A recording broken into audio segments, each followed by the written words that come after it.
जय श्री राम, जय हनुमान। प्रिय भक्तों, अगर आज आपके जीवन में तकलीफ है, कई रुकावटें हैं, कहीं से भी रुपए पैसे आने की संभावना नजर नहीं आ रही है, मन भी बेचैन रहता है और आपके सभी काम बनते बनते रुक जाते हैं, तो आज से एक नया अध्याय शुरू करें।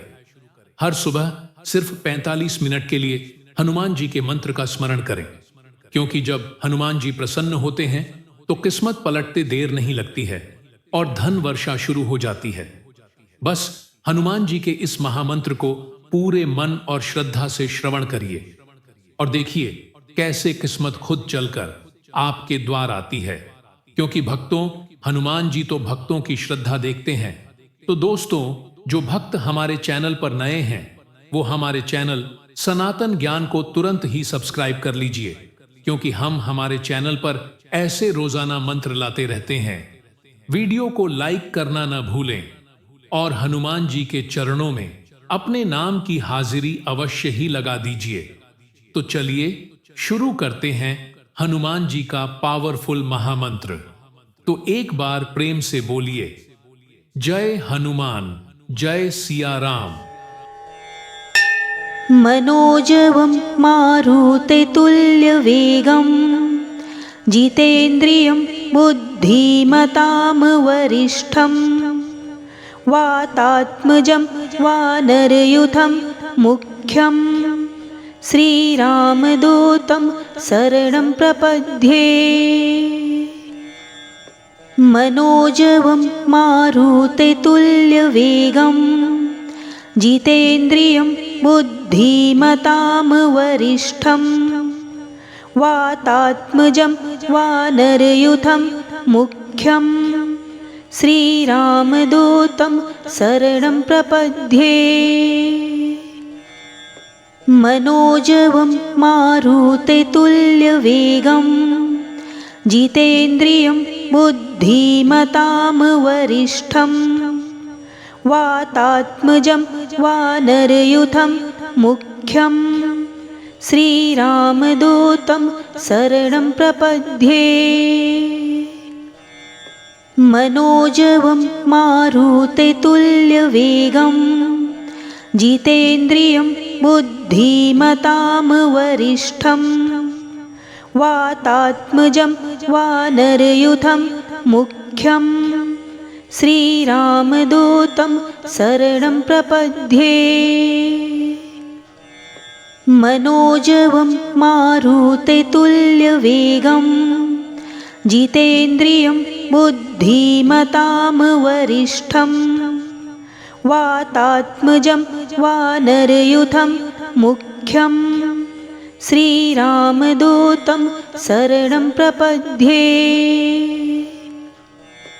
मनोजवं मारुततुल्यवेगं जितेन्द्रियं बुद्धिमतां वरिष्ठं वातात्मजं वानरयूथं मुख्यं श्रीरामदूतं शरणं प्रपद्ये। मनोजवं मारुततुल्यवेगं जितेन्द्रियं बुद्धिमतां वरिष्ठं वातात्मजं वानरयूथं मुख्यं श्रीरामदूतं शरणं प्रपद्ये। मनोजवं मारुततुल्यवेगं जितेन्द्रियं बुद्धिमतां वरिष्ठं वातात्मजं वानरयूथं मुख्यं श्रीरामदूतं शरणं प्रपद्ये। मनोजवं मारुततुल्यवेगं जितेन्द्रियं बुद्धिमतां वरिष्ठं वातात्मजं वानरयूथं मुख्यं श्रीरामदूतं शरणं प्रपद्ये। मनोजवं मारुततुल्यवेगं जितेन्द्रियं बुद्धिमतां वरिष्ठं वातात्मजं वानरयूथं मुख्यं श्रीरामदूतं शरणं प्रपद्ये। मनोजवं मारुततुल्यवेगं जितेन्द्रियं बुद्धिमतां वरिष्ठं वातात्मजं वानरयूथं मुख्यं श्रीरामदूतं शरणं प्रपद्ये। मनोजवं मारुततुल्यवेगं जितेन्द्रियं बुद्धिमतां वरिष्ठं वातात्मजं वानरयूथं मुख्यं श्रीरामदूतं शरणं प्रपद्ये। मनोजवं मारुततुल्यवेगं जितेन्द्रियं बुद्धिमतां वरिष्ठं वातात्मजं वानरयूथं मुख्यं श्रीरामदूतं शरणं प्रपद्ये। मनोजवं मारुततुल्यवेगं जितेन्द्रियं बुद्धिमतां वरिष्ठं वातात्मजं वानरयूथं मुख्यं श्रीरामदूतं शरणं प्रपद्ये। मनोजवं मारुततुल्यवेगं जितेन्द्रियं बुद्धिमतां वरिष्ठं वातात्मजं वानरयूथं मुख्यं श्रीरामदूतं शरणं प्रपद्ये। मनोजवं मारुततुल्यवेगं जितेन्द्रियं बुद्धिमतां वरिष्ठं वातात्मजं वानरयूथं मुख्यं श्रीरामदूतं शरणं प्रपद्ये। मनोजवं मारुततुल्यवेगं जितेन्द्रियं बुद्धिमतां वरिष्ठं वातात्मजं वानरयूथं मुख्यं श्रीरामदूतं शरणं प्रपद्ये। मनोजवं मारुततुल्यवेगं जितेन्द्रियं बुद्धिमतां वरिष्ठं वातात्मजं वानरयूथं मुख्यं श्रीरामदूतं शरणं प्रपद्ये। मनोजवं मारुततुल्यवेगं जितेन्द्रियं बुद्धिमतां वरिष्ठं वातात्मजं वानरयूथं मुख्यं श्रीरामदूतं शरणं प्रपद्ये। मनोजवं मारुततुल्यवेगं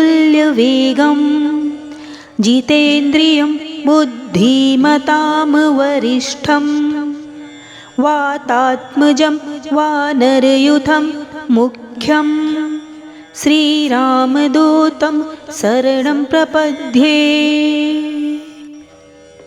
मनोजवं मारुततुल्यवेगं जितेन्द्रियं बुद्धिमतां वरिष्ठं वातात्मजं वानरयूथं मुख्यं श्रीरामदूतं शरणं प्रपद्ये। मनोजवं मारुततुल्यवेगं जितेन्द्रियं बुद्धिमतां वरिष्ठं वातात्मजं वानरयूथं मुख्यं श्रीरामदूतं शरणं प्रपद्ये। मनोजवं मारुततुल्यवेगं जितेन्द्रियं बुद्धिमतां वरिष्ठं वातात्मजं वानरयूथं मुख्यं श्रीरामदूतं शरणं प्रपद्ये मनोजवं मारुततुल्यवेगं जितेन्द्रियं बुद्धिमतां वरिष्ठं वातात्मजं वानरयूथं मुख्यं श्रीरामदूतं शरणं प्रपद्ये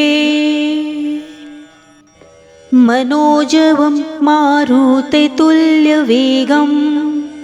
जितेन्द्रियं बुद्धिमतां वरिष्ठं वातात्मजं वानरयूथं मुख्यं श्रीरामदूतं शरणं प्रपद्ये मनोजवं मारुततुल्यवेगं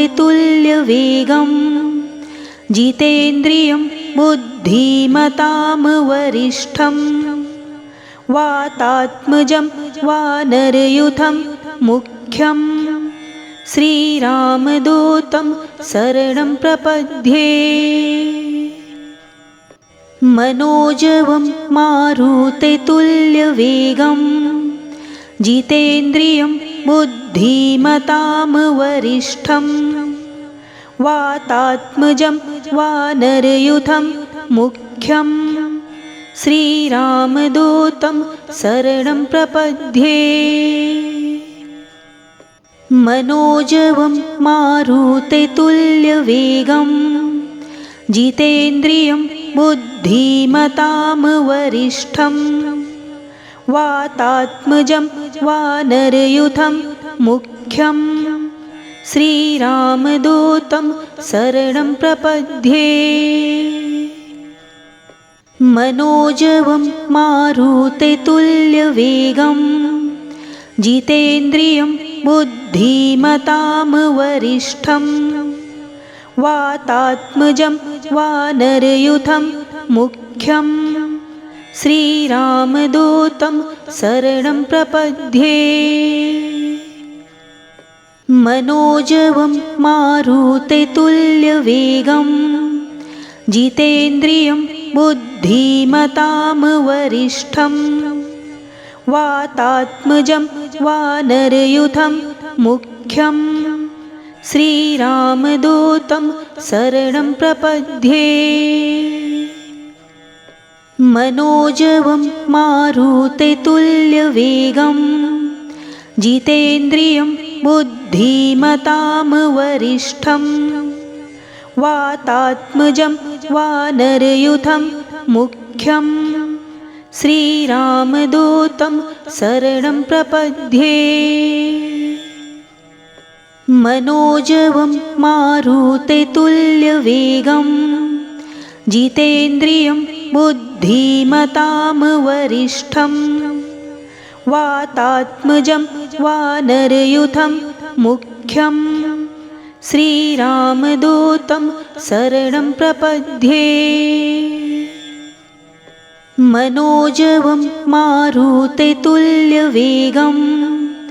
जितेन्द्रियं बुद्धिमतां वरिष्ठं वातात्मजं वानरयूथं मुख्यं श्रीरामदूतं शरणं प्रपद्ये मनोजवं मारुततुल्यवेगं जितेन्द्रियं बुद्धिमतां वरिष्ठं वातात्मजं वानरयूथं मुख्यं श्रीरामदूतं शरणं प्रपद्ये मनोजवं मारुततुल्यवेगं जितेन्द्रियं बुद्धिमतां वरिष्ठं वातात्मजं वानरयूथं मुख्यं श्रीरामदूतं शरणं प्रपद्ये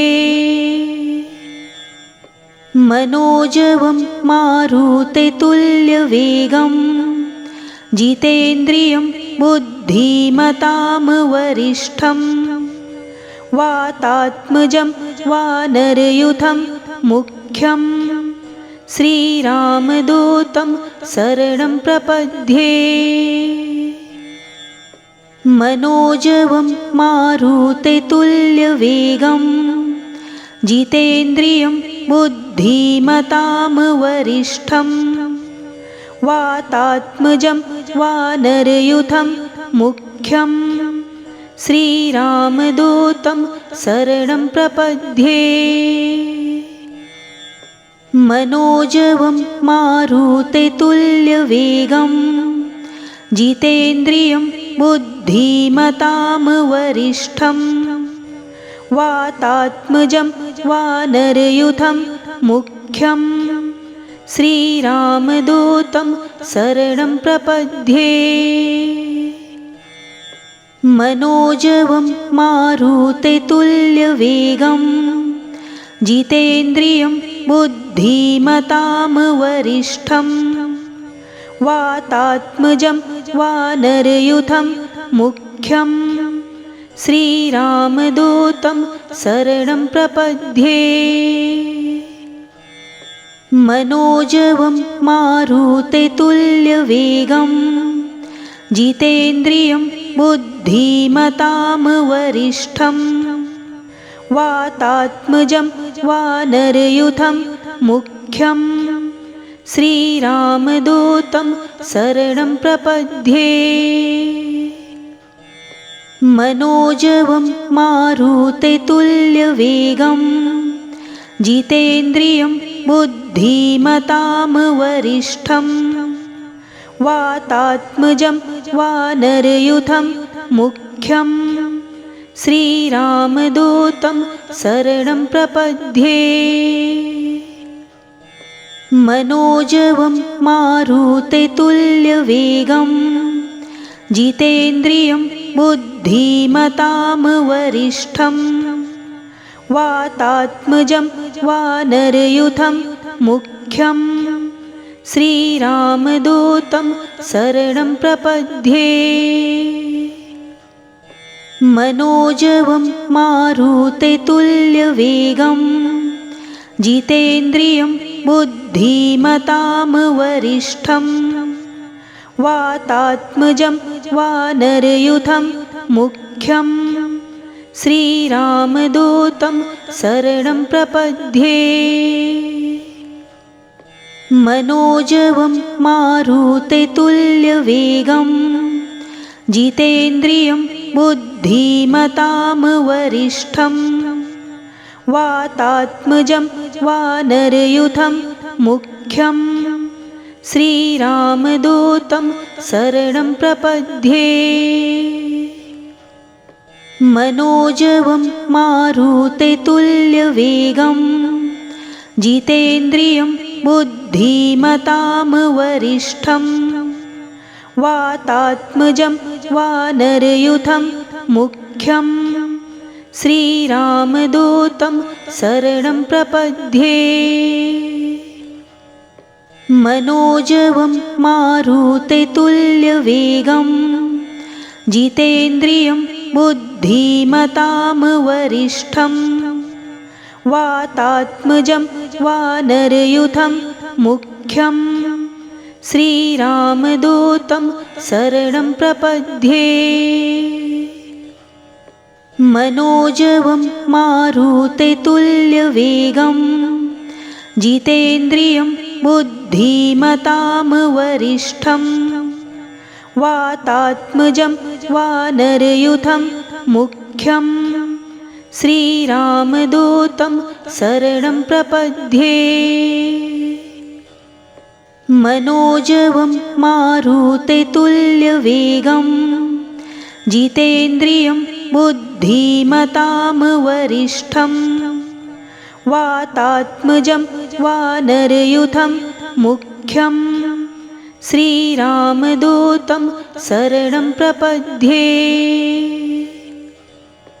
मनोजवं मारुततुल्यवेगं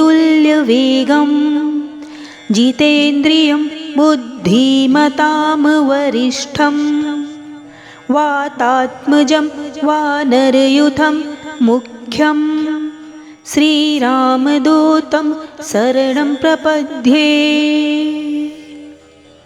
मनोजवं मारुततुल्यवेगं जितेन्द्रियं बुद्धिमतां वरिष्ठं वातात्मजं वानरयूथं मुख्यं श्रीरामदूतं शरणं प्रपद्ये। मनोजवं मारुततुल्यवेगं जितेन्द्रियं बुद्धिमतां वरिष्ठं वातात्मजं वानरयूथं मुख्यं श्रीरामदूतं शरणं प्रपद्ये। मनोजवं मारुततुल्यवेगं जितेन्द्रियं बुद्धिमतां वरिष्ठं वातात्मजं वानरयूथं मुख्यं श्रीरामदूतं शरणं प्रपद्ये।